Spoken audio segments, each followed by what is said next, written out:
25페이지죠. 3.1의 영세율입니다. 영세율은 영의 세율, 그러니까 아무래도 세 부담을 안 하고 수출하면 10%가 싸지고 하니까 유리하지 않겠어요? 영세율은 우리 1960년대에 박정희 대통령이 이제 그 정권 잡고 나름대로 우리 경제개발 5개년 계획도 하고 여러 가지 하려고 했는데 알다시피 우리나라는 천연자원이 부족하잖아요. 그래서 인적 자원 많고 어쩌다 보니 수출을 많이 하게 됐죠. 한마디로 우리나라는 아시겠지만 수출하면 수출 역군이죠. 수출 역군. 그래서 수출과 관련된 그 혜택을 주기 위해서 수출하는 경우는 영해세율을 적용해 줍니다. 물론 그렇지 않고 제가 말씀드린 것처럼 전 세계적으로 소비주고 과세 원칙이기 때문에 영해세율일 수도 있죠. 또 하나 재밌는 것은 잘 들어보세요. 우리나라는 수출 같은 게 워낙 중요하다 보니까 이 영세율 적용이 꼭 수출이 아니더라도 심지어 유사 수출, 수출과 유사하더라도 적용해 주는 경우도 있고요. 또는 심지어 국내 일반 내국 거래임에도 불구하고 영해세율을 적용해 주는 경우도 있습니다. 자, 지금 일단 제가 말로 설명드리는 것은 25페이지 표에 왼쪽 세로를 보시면 됩니다. 왼쪽 세로. 첫 번째 줄부터 읽어볼게요. 수출자에 뭐라고 되어 있냐면 직수출 외에도 여러 가지 외화 혜택이 가능하면 영세율이 적용되는 경우가 있다고 그랬죠. 말씀드린 것처럼 꼭 직접 수출해야만 영세율은 아닙니다. 양가로 1번이 바로 직수출인데요. 그 외에도 대행 위탁 수출, 양가로 2번 내려오시면 중개무역 방식 등, 양가로 3번은 내국 신용장 수출, 넘기시면 양가로 4번에 기타의 수출 등이 있습니다. 그래도 여기까지는 물건이 밖으로 나가는 건데요. 27페이지 2점은 물건이 밖으로 나가는 게 아니라 용역을 가지고 수출을 하는 거예요. 용역을 가지고 수출하는 거. 그리고 3번에는 기타의 수출 등이 있습니다.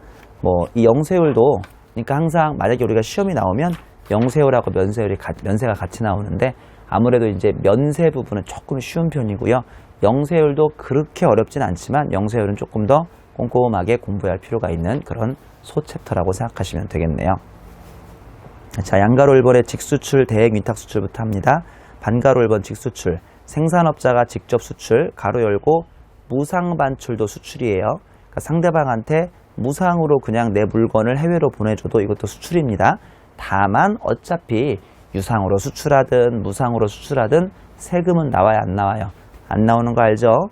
영세율은 어디까지는 잡히는데 뭐는 없다고요? 과세표준까지는 잡히는데 세금은 없습니다. 단 견본품, 무상수출 중에 일부인 견본품은 해외 거래처 바이어한테 우리 샘플 보내는 거잖아요. 제가 지난번에 말씀드린 것처럼 견본품 자체가 아예 VAT 세법상 거래에 성립이 되지 않기 때문에 이거는 제외하라라고 되어 있습니다. 반가로 2번은 대행 위탁 수출이죠. 생산업자가 수출업자, 즉 무역회사에게 위탁을 하고 수출업자 명의로 수출하는 경우입니다. 자, 요새는 워낙 영어 잘하시는 분들도 있고 다들 글로벌이다 보니까 우리 회사의 수출부나 영업부에서 직접 해외로 수출하고 해외 거래처랑 컨택하고 메일 보내고 전화하는 경우가 있는데 아직도 그런 회사도 있어요. 이렇게 안 하고 무역상사라든지 그런 회사 끼고, 그러니까 수출을 전문으로 하는 무역상사 같은 거 끼고 수출하는 경우가 있는데 요거를 소위 대행 위탁 수출이라고 부릅니다. 자, 동그라미 1번 보시면 수출품 생산업자, 그러니까 우리가 조그마한 제조업자예요. 영어는 할 줄 몰라요. 그러면 우리는 당연히 영세율입니다. 그리고 동그라미 2번 수출업자, 즉 무역상사는 수출품 생산업자, 즉 나 영세상인인 나, 영세율 말고 영세상인인 나로부터 수령하는 수출 대행 수수료. 예를 들어서 한 1억 수출해주면 우리가 무역상사한테 한 50만 원 주겠다. 그럼 이 50만 원의 수수료 있잖아요. 이 수수료는 국내 거래이므로 그냥 당연히 일반 10%의 세율을 적용하고 있습니다. 양가로 2번 보죠. 중개무역 방식 등인데요. 반가로 1번 중개무역 수출이죠. 수출 목적으로 물품 등을 수입하여 국내 반입 없이 바로 해외에서 인도하는 수출입니다. 반가로 2번은 위탁 판매 수출입니다. 물품을 무한으로, 우리 일반적으로 외국과의 거래일 때 무한이라고 하면 무상, 공짜를 얘기해요. 무한으로 수출 후 물품의 판매 범위 안에서 대금을 결제하는 형태의 수출이고요. 반가로 3번의 외국 인도 수출입니다. 국내에서 통관되지 않은 수출 물품 등을 외국에서 인도하는 수출이고요. 반가로 4번 위탁 가공 수출은 가공임금 또는 가공임이라고도 해요. 가공임금 등을 지급 조건으로 외국에서 가공할 원료를 거래 상대방에게 수출하거나 외국에서 조달하여 가공한 후 가공 물품을 외국으로 인도하는 수출입니다. 여기에는 국외의 수탁 가공 사업자에게 원료를 대가 없이 반출하여 가공한 재화를 양도하는 경우 그 원료의 반출을 포함한다라고 되어 있습니다. 이해 하나도 안 되시죠? 저는 여러분들의 이해를 못할 걸 알면서도 일부러 읽었어요. 한번 그래도 1, 2, 3, 4번을 읽어주고 부연 설명을 해드려야 이해할 것 같아서. 자, 저는 그냥 공부할 때 이게 하도 이해가 안 돼서 뭐라고 스스로 정리했냐면, 위에 게 물건 직접 보내는 직수출이고 밑에 거 양가로 이번에 있는 네 가지는 그냥 유사 수출인가 보다라고 저는 얘기했어요. 그렇게 속으로 혼자 공부했어요.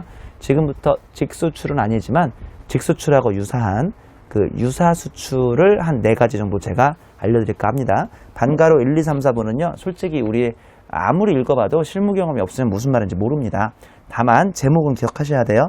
중개무역, 위탁판매, 외국인도, 위탁가공. 제목 정도는 기억하셔야 돼요.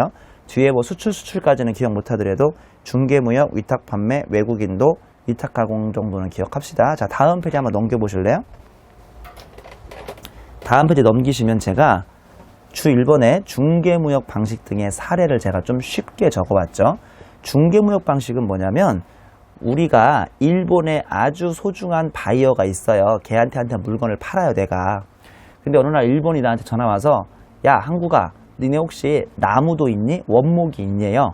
우리나라에 원목이 있어요, 없어요? 없잖아요. 그래서 없는데요. 그랬더니 일본이 됐어. 그런 것도 없으면 나랑 너랑 거래 끝이야 라고 할까봐 내가 얼른 인도네시아에다가 컨택을 해서 인도네시아에서 원목을 우리가 한번 사와가지고 이 원목을 일본에 갖다 주는 것을 중개무역 방식이라고 합니다.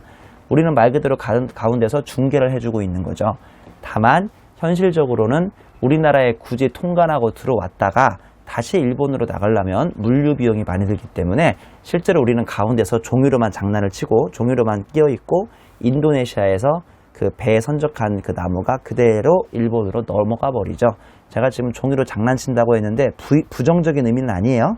그냥 우리는 가만히 있으면 알아서 인도네시아에서 우리나라 안 거치고 바로 그 일본으로 가는 것을 바로 중개무역 방식이라고 합니다. 우리나라에서 상당히 과거에 많이 했던 그런 수출 방식이죠. 양가로 일본의 위탁 판매 수출은요, 요새는 좀 이게 뜸하지 않을까 싶은데요. 국순당이 백세주를 미국 유통업체에 위탁한 후 미국 유통업자의 판매액 내에서 대가를 수령하는 것을 위탁 판매 수출이라고 부릅니다.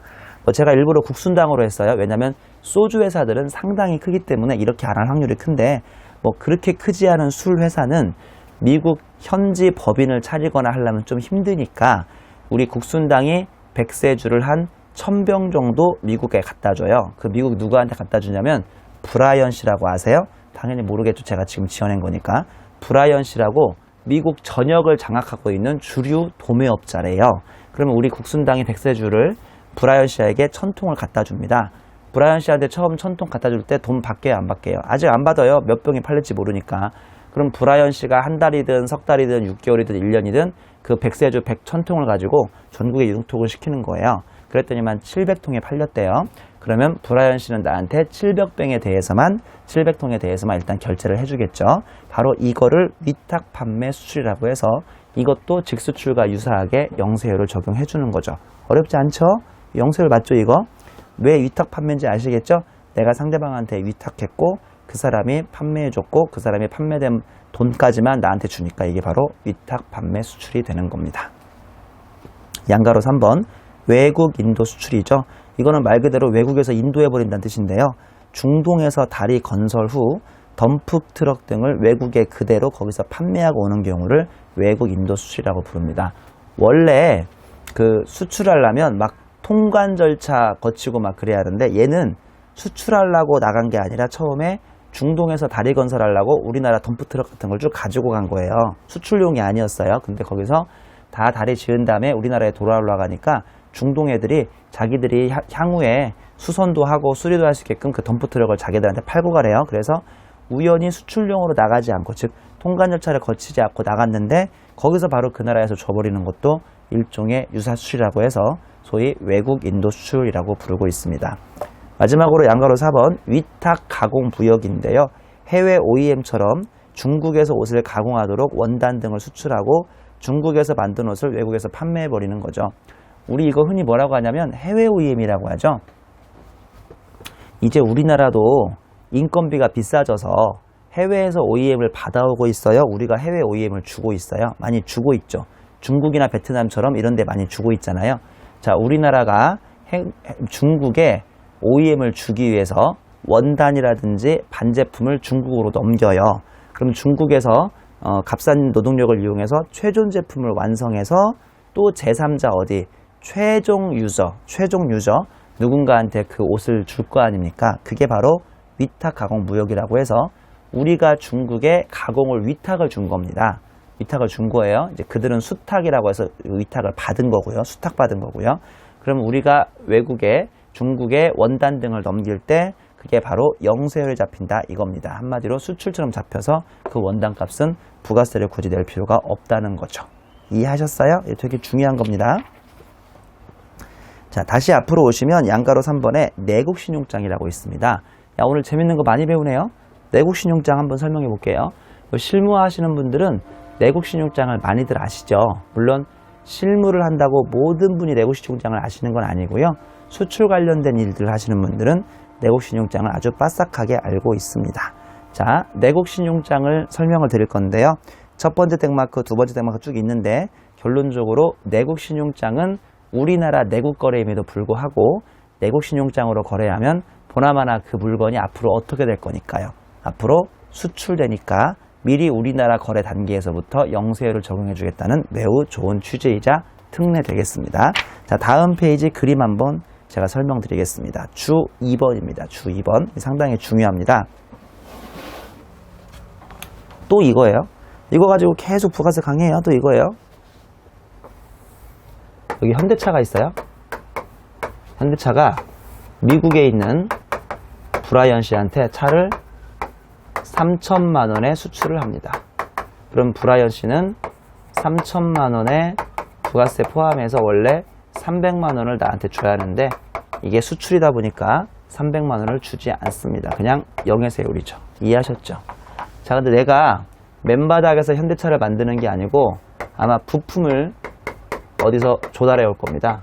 부품을 2천만 원어치 조달했다고 쳐요. 이게 이제 현대모비스겠죠.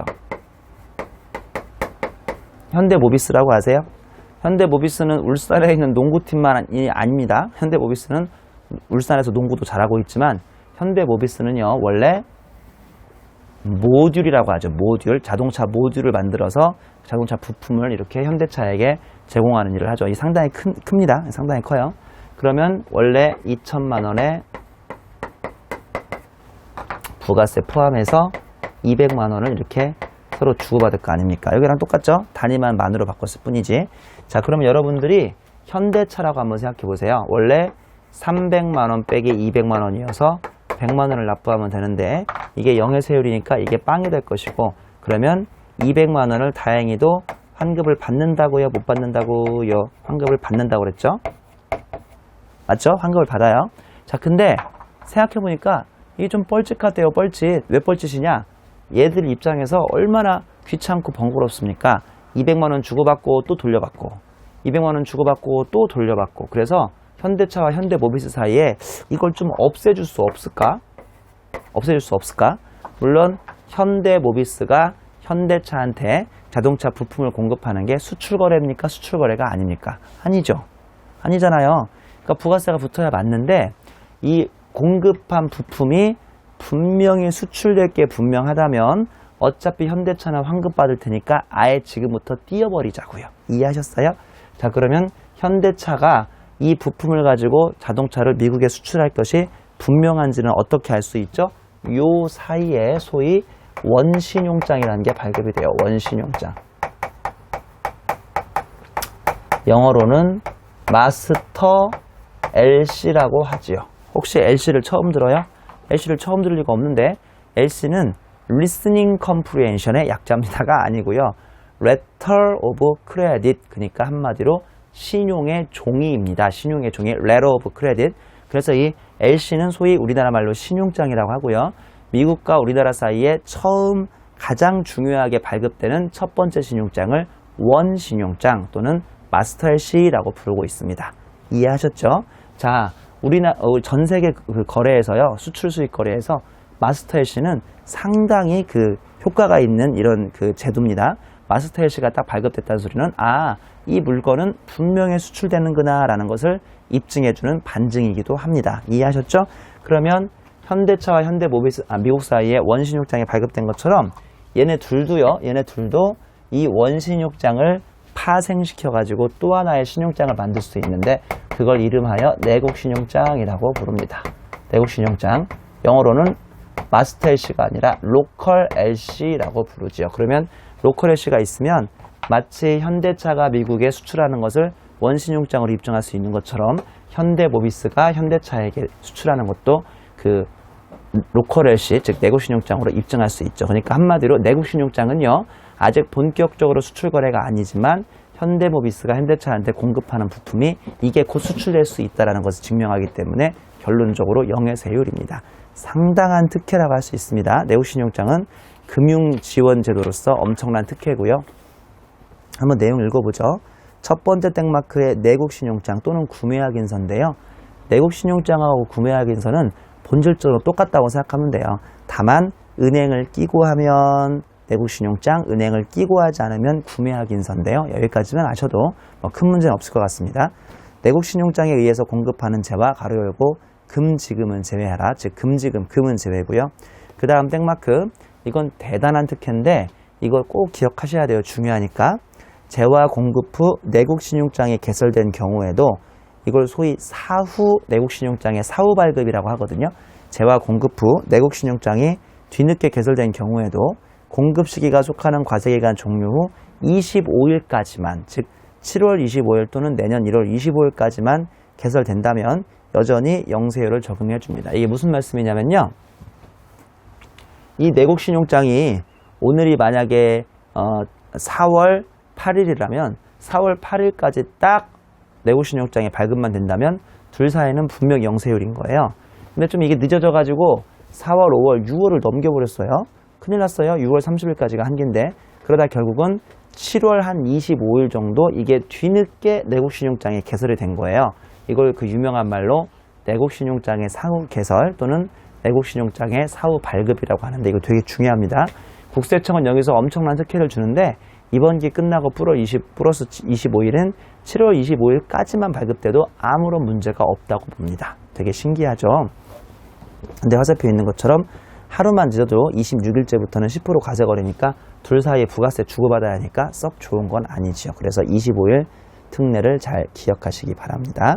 그 다음 땡마크 보시면 외국으로 반출되지 아니하는 재화의 공급과 관련하여 개설된 내국신용장 가로 열고 주한 미군 등에 의한 재화 또는 용역의 공급은 영세율이 적용되지 아니함. 그러니까 이게요. 결국은 내국신용장을 만든 이유가 이걸 가지고 외국으로 물건이 나가기 때문에 만든 거 아닙니까? 그래서 영세율이잖아요. 근데 하필이면 물건이 외국으로 나가는 게 아니라 주한미군 납품계약서처럼 우리나라 안에서 머물러 버리면, 그러니까 현대차가 미국으로 수출되는 게 아니라 주한미군에 납품이 돼버리면 이런 것들은 안타깝지만 이 내국신용장을 영세율을 적용해 줄 수가 없다는 뜻입니다. 그리고 그 다음 땡마크, 수탁자가, 즉 부탁을 받은 자죠. 부탁을 받은 자가 자기 명의로 내국신용장을 개설받아 위탁자의 재화를 공급하는 경우, 이러면 자기 부탁을 받은 자기가 아니라 나한테 부탁을 한 이 거래의 주인공인 위탁자가 영세율을 적용받는다라고 되어 있습니다. 자, 그 다음에 26페이지 양가로 4번에 기타죠. 기타 보시면 반가로 1번에 수탁 가공 무역에 사용할 재화라고 되어 있습니다. 요거 상당히 복잡하니까 좀 이따 주 3번에서 설명드리고요. 그 다음에 반가로 2번 그 외에 기타 영세율인데요. 사업자가 한국국제협력단 소위 코이카라고 합니다.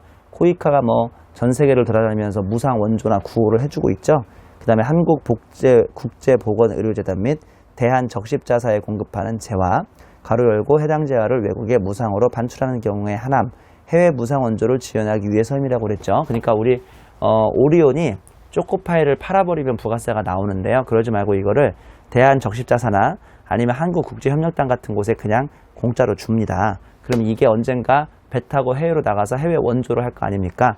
수출하는 건 아니지만 어차피 밖으로 나가는 거니까 이거를 영해세율로 적용해주는 아주 좋은 취지라고 생각하시면 되겠습니다.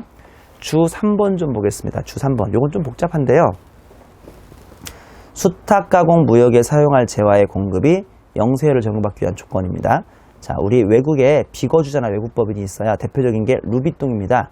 루비통이 어디 나라 거예요? 이탈리아 거예요? 프랑스 거예요? 아무튼 그 외국이 있는데 그 우리나라에 사업자, 가죽업자가 있어요. 제 그림에 클릭마크가 적은 거 알죠?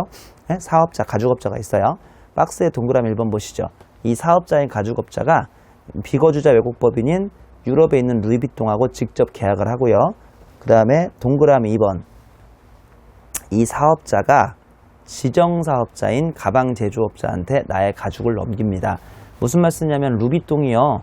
우리나라에서 가방 잘 만드는 사람이 있는데 그 사람한테 루비통 하청을 준 거예요. 그럼 나는 가방을 만드는 사람이 아니라 가죽업자인데 이 가죽을 그 루비통이 시킨 대로 그 동그라미 2번 박스에 있는 것처럼 지정사업자한테 줍니다. 이게 바로 영세율에 제공받는 특이한 개념이죠.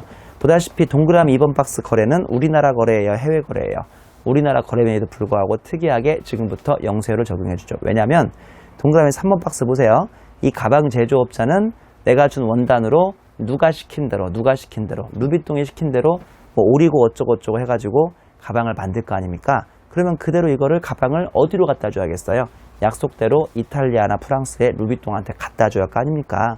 어차피 이 가죽이 가방으로 제조돼서 언젠가 외국으로 수출될 거니까 미리부터 사업자와 지정사업자의 사이 동그라미 2번, 즉 내가 가방 제조업자한테 나의 원단을 넘겨버리는 것 자체가 영세율이다라는 뜻이죠.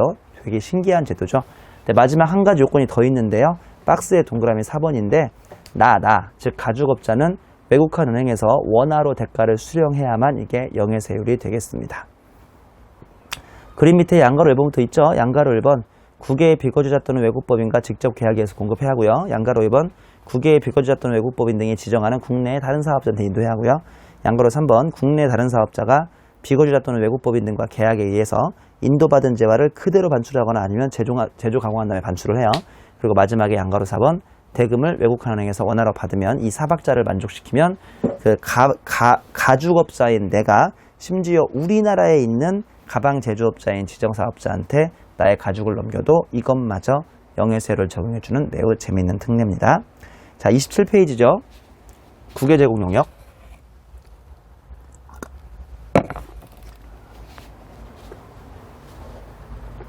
여기까지가 재화고요. 이제 지금부터 용역입니다.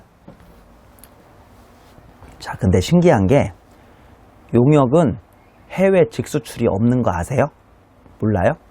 용역은 해외 직수출이라는 게 없어요. 그러니까 사람이 미국으로 가거나 일본으로 가거나 뭐 관광비자하고 취업비자 같은 게 있죠. 근데 솔직히 불법 취업도 불법 이민도 되지 않아요? 그러니까 내가 90일짜리 이런 관광비자를 받아가지고 그 이미그레이션, 그러니까 출입국 관리사무소 통과할 때는 for sightseeing 여행하러 왔다고 거짓말하고 들어가서 그냥 90일 넘었어도 우리나라에 안 들어오고 관광비자로 간 사람들이 돈 벌어버릴 수도 있잖아요. 불법으로. 무슨 말씀인지 알죠? 그러니까 무슨 말씀이냐면 원래 용역은 수출이라는 개념이 없어요. 내 몸을 가지고 외국으로 몸뚱아리 나가서 막 일해준다고 해서 이게 수출이라는 건 아니에요. 그래서 용역에 원래 수출은 없기 때문에 영세율이 별도로 없는 건데 지금부터 특별히 국외 제공 용역 및 외국 항행 용역이라고 해서 영세율의 그 몇 안 되는 용역 영세율을 한번 설명을 드려보겠습니다. 양가로 1번 보시면 국외에서 제공하는 용역이라고 해서요. 국외에서 제공되는 용역은 국외 거래이므로 우리나라 부가세 과세권이 없는 것이 원칙이나 용역 제공은 속인주의에 따라 납세지인 사업장이 국내인 경우 영세율이 적용됨이라고 되어 있습니다. 이 참 어려운 말이네요. 제가 그냥 최대한 쉽게 한번 설명해 드려볼게요. 자, 우리 강의 종강하면 종강하면이 아니지. 우리 강의 다음 강의구나. 다음 강의. 우리 강의 다음 강의 혹시 일본 오키나와 해외 전지훈련 가서 강의 듣는다고 얘기 들었어요? 못 들었어요? 못 들었겠지. 거짓말이니까. 뭐 예를 들어서 제가 제안하는 거예요. 수강생 여러분, 우리 내일은 기분도 전환할 겸 좀 멀리 가서 강의 들읍시다. 근데 그게 일본 오키나와예요. 참 멀긴 머네. 그러면 내일은 다 우리가 일본 오키나와 가서 제가 강의를 해드릴 겁니다. 맞죠? 제가 강의하는 게 재화입니까? 용역입니까? 일단 저의 강의는 용역인 거 알죠? 그리고 제가 내일 일본 오키나와에서 강의를 하면 저의 용역은 어디서 제공이 되는 겁니까? 국외에서 제공이 되는 거죠. 그래서 이거를 국외 제공 용역이라고 하는 겁니다. 신기하죠? 자, 제가 국외에서, 즉 일본 오키나와에서 여러분들한테 강의를 하면요, 제가 외국인한테 강의하는 거예요, 한국인한테 강의하는 거예요? 한국인한테 강의하는 거죠? 그래도 이걸 영세율 수출처럼 봐줄까요? 네, 아무 상관없어요. 내가 한국에 주권이 있는 한국인이 외국 가서 용역을 제공했는데 강의 듣는 사람들이 또 마침 한국인입니다. 그래도 용역의 국외 제공이라고 해서 영세율이에요.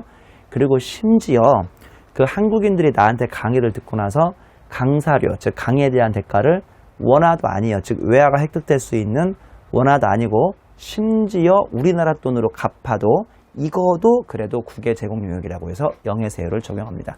되게 신기하죠? 재화는 막 유사 수출도 있고 되게 복잡한데 용역은 되게 간단해요. 그냥 내가 외국 나가서 용역 제공하면 상대방이 외국인이든 한국인이든 원화로 받든 달러로 받았든 무조건 영해세율입니다. 되게 신기하죠? 자, 그 꽃표시 보시죠. 꽃표시 뭐라고 써 있냐면 우리나라의 사업장에 있는 법인 개인 사업자의 경우 용역 재고 장소가 국외이더라도 우리나라 영세율 거래가 됨. 신기하죠? 이때 거래 상대방이 한국인이든 외국인이든 대금 결제 방법이 외화든 한화든 전혀 무관하게 영세율 적용받을 수 있습니다. 사례 볼게요. 다음과 같이 현다이 건설 국내 본점을 소재하고 있대요. 우리 그 일장에 납세지 배웠는데 건설업, 그 다음에 부동산 매매업, 그 다음에 운수업 같은 경우는 그 돈 버는 한 곳 한 곳이 사업장이 아니고 어디가 사업장이라고 그랬죠? 본점의 사업장이라고 그랬죠? 그래서 지금 현다이 건설이 국내 본점 있는데 부동산 임대 용역하고 건설 용역을 한다고 칠게요. 케이스 1은 현다이 건설이 인도에서 부동산 임대 용역을 제공합니다. 부동산 임대 용역은 본점이 중요해요. 그 등기상에 진짜 부동산 등기상 위치가 중요해요. 위치상 중요하니까 화살표 보시면 부동산 임대 용역은 부동산의 수재지가 납세지이므로 현다이 건설은 납세지가 바로 인도가 돼버립니다. 화살표 보시는 것처럼 우리나라 부가세와는 전혀 무관하지요. 케이스 2를 보시면 현다이 건설이 인도에서 다리를 건설 중인 현대건설로부터 다리 건설을 하도급 받아요. 현대건설이 인도에서 다리 짓는데 자기들이 직접 지을 수도 있지만 현다이 건설을 불러가지고 하청을 줘버립니다. 자, 그러면 현다이 건설 업장에서는 건설이라는 용역을 국외에서 제공을 했잖아요. 근데 심지어 다리 지어준 대가는 누구한테 받습니까? 한국 업체인 현대건설한테 받더라도 이게 바로 용역의 국외 제공이어서 영해세율이 되는 겁니다. 자, 화살표 보시면 건설업은 법인의 등기상 수재지가 납세이지므로 이제 이거는 우리나라 거래입니다. 위에 있는 사례처럼 그 외국 거래가 아닙니다. 이거 우리나라 거래입니다. 화살표 보시면 거래 상대방이 내국법인인 심지어 내국법인인 현대건설이라 하더라도 용역의 경우에는 그냥 용역 재고 장소가 국외이면 무조건 영세율 거래라고 말씀드렸죠. 되게 신기한 케이스죠. 그 밑에 참고는요, 말 그대로 참고니까 굳이 보실 필요 없으니까 그냥 편하게 접근하셔도 문제 없겠습니다. 3점의 기타 보시죠. 양가로 1번 대사관 등의 공급이죠. 국내에 주재하는 외국 정부기관, 국제기구, 국제연합군, 미국군에게 공급하는 재화나 용역. 그 다음에 양가로 2번 수출재와 임가공 용역인데요. 이거 대단히 중요하죠. 이거는 뒤에 보시면 주 1번이 있습니다. 주 1번. 이건 대단히 중요한데요. 이건 좀 이따 설명을 드릴게요. 일단은 여러분 그 이름 정도는 기억하셔야 돼요. 얘를 수출재와 임가공 용역이라고 부르고요. 여러분들이 실무 경험이 없으면 임가공이 무슨 말인지도 잘 못 알아들으실 텐데 이따 제가 부연 설명을 해드리는 걸로 약속합니다. 넘겨보시면 양가로 3번 국내에서 비거주자 외국법인에게 공급하는 일정한 재화 용역이에요. 반가로 1번 일정한 업종 등의 요건이죠. 동그라미 1번 재화의 경우 비거주자 외국법인이 지정하는 국내 사업자에게 인도하는 재화로서 해당 사업자의 과세 사업에 사용돼야 함. 이게 무슨 말씀이냐면 제가 금방 뭐라고 했냐면 심지어 우리나라 거래여도 외화를 획득할 수만 있으면 영세율이라고 그랬죠. 기억하시죠? 우리나라 제가 슈퍼를 하나 하고 있는데 어느 날 외국인이 와서 저한테 물 하나 사가더니만 자기는 한국 돈이 없대요. 그래서 1,000원짜리를 그냥 1달러로 주겠다고 해서 그냥 울며 겨자 먹기로 내가 우리나라에서 우연히 외국인한테 물건을 팔고 외화를 받았습니다. 이것도 영세율이게요? 영세율 아니게요? 자, 슈퍼 주인이 우연히 외국인한테 물 하나 팔고 달러로 받았어요. 영세율이게요? 영세율 아니게요? 이거 영세율 아닙니다. 자, 동그라미 1번 재화 요건은요. 비거주자 외국법인이 지정하는 국내 사업자에 이 물이 인도가 돼야 돼요. 그리고 그 사업자의 과세 사업에 사용돼야 합니다. 물어보세요, 외국인한테. 당신은 왜 나한테 물을 하나 사가십니까? 그럼 외국인이 저 이 물을 제가 마시려고 하는 게 아니라 제가 지정하는 어떤 사업자한테 준 다음에 그 사업자가 과세 사업에 이 물을 쓰려고 합니다 라고 해야만 영세율인데, 그럴 확률은 대단히 낮지요. 외국인이 그렇게 하려고 물을 사가겠어요? 자신이 마셔버리려고 물을 사가는 거지. 동그라미 2번의 용역의 경우죠. 용역의 경우는 사업, 서비스업, 무형재산권, 임대업 등 기타 용역, 가로 열고 부동산 임대 용역에 해당하지 않고요. 즉 이런 것들은 부동산 임대 용역은 영세율이 아닌 10% 과세인데요. 그게 아니라 용역은 뭐 이걸 사가지고 누군가한테 줬는데 그게 과세 사업에 써야 한다거나 그런 복잡한 요건은 필요 없고요. 업종만 맞으면 돼요. 사업, 서비스업, 무형재산 채권 임대업 중, 무형재산권 임대업 중 업 등 내가 외국인한테 이런 용역을 적용해줘 버리면 그냥 무조건 이건 영세율입니다. 재화랑 용역이 달라요. 재화는 아주 엄격한 조건을 만족해야 하는데 용역은 업종만 맞으면 그냥 영세율이다 이 소리입니다. 반가로 2번 원화 수령 요건이죠. 동그라미 1번 비거주자 등의 국내 사업장이 없으면 외국화를 행해서 원화를 수령해야 함. 동그라미 2번 비거주자 등이 국내 사업장에 있는 경우라면 국외의 비거주자 등과 직접 계약하고 대금을 해당 비거주자 등으로부터 외국화은행을 통하여 원화를 수령해야 한다는 이런 요건이 필요합니다. 양가로 4번에 그 외에 국내 거래이나 영세율 적용되는 경우는 제가 2회독 때 읽어보라고 했는데 그렇게 중요하지 않으니까 그냥 참고하시면 되고요. 참고로 밑에 있는 그림의 주 1번이 상당히 중요하거든요. 이건 좀 내용이 길 것 같아서 여기서 잠깐 끊었다가 또 강의를 진행하도록 하겠습니다.